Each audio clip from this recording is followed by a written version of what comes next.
Hello guys, welcome back to my channel. Okay, just মজা করছিলাম। হ্যাঁ, প্রথমেই বলে রাখি ঠান্ডা লেগেছে, ভয়েসটা অন্যরকম লাগতে পারে, ডোন্ট মাইন্ড।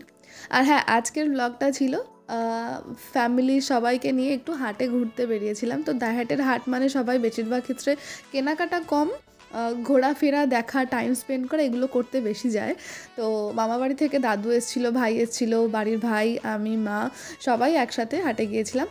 তো গিয়ে না এই জ্যাকেটটা আমার ভীষণ পছন্দ হলো দেখেই। তো মাকে বললাম যে ভাইয়েরও একটা জ্যাকেটের দরকার, তাহলে তুমি ভাইয়ের জন্য ওই জ্যাকেটটা নিয়ে নাও। তো ওটা পছন্দ হয়েছিল দেখে আর ওটাই নেওয়া হয়ে গেছে, আর কোনোটা ট্রাইও করিনি।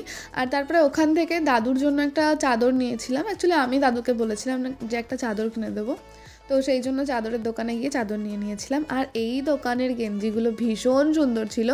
অ্যাকচুয়ালি হাট মানে অনেকের চিন্তাভাবনা এরকম থাকে যে ভীষণ লো কোয়ালিটি হবে বা জিনিসপত্র ভালো হয় না। একদমই সেটা নয়, হাটেও অনেক সুন্দর সুন্দর জিনিস পাওয়া যায়, কিন্তু দেখে নিতে হয়, এটুকুই যা।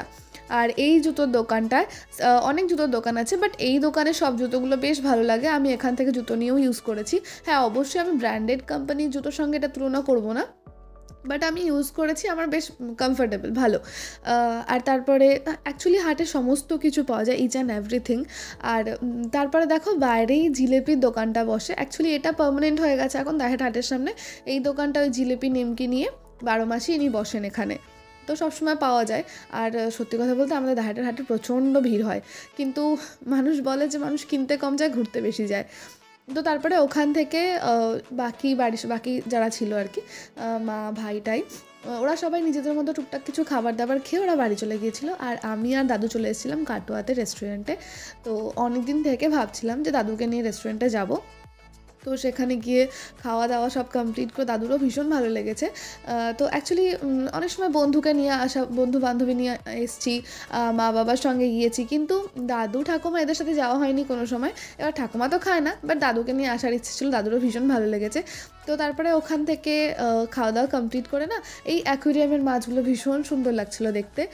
আর স্পেশালি বলতে গেলে এই মাছটা, এটাকে কি গোল্ড ফিশ বা গোল্ডেন কিছু একটা বলে, আমি ঠিক মনে পড়ছে না, এরকম কিছু একটা নাম আছে। তো এটা আমার ভীষণ সুন্দর লাগছিলো দেখতে। আমি তোমাদের জন্য ভিডিওটা ছোট ক্যাপচার করেছি, কিন্তু আমি ওখানে দাঁড়িয়ে অনেকক্ষণ ধরে দেখছিলাম। তো তারপরে হ্যাঁ, প্ল্যানিং ছিল এটাই যে কাটোয়ায় আসবো, মায়ের জন্য একটা সোয়েটারও কিনবো। তো রেস্টুরেন্টে সব কমপ্লিট হওয়ার পরে ওখান থেকে বেরিয়েই না দেখলাম সাইডে একটা এই চশমার দোকান। তো ওখানে গিয়ে ভাবলাম যে একটা সানগ্লাস কিনে নেবো, বাট সানগ্লাস আমার পছন্দ হয়নি, এটা পছন্দ হয়েছিল। বাট এটা ওনার কাছে এক পিসই ছিল, আর এটার না সাইডে গ্লাসটা একটু লুজ ছিল, সেই জন্য এটা আমি নিইনি। আর তারপরে ওখান থেকে টুকটুক করে গাড়ি তো দূরে রাখা হয়েছিল, গাড়ি তো এখন যেখানে সেখানে কাটোয়ায় রাখতে দেয় না।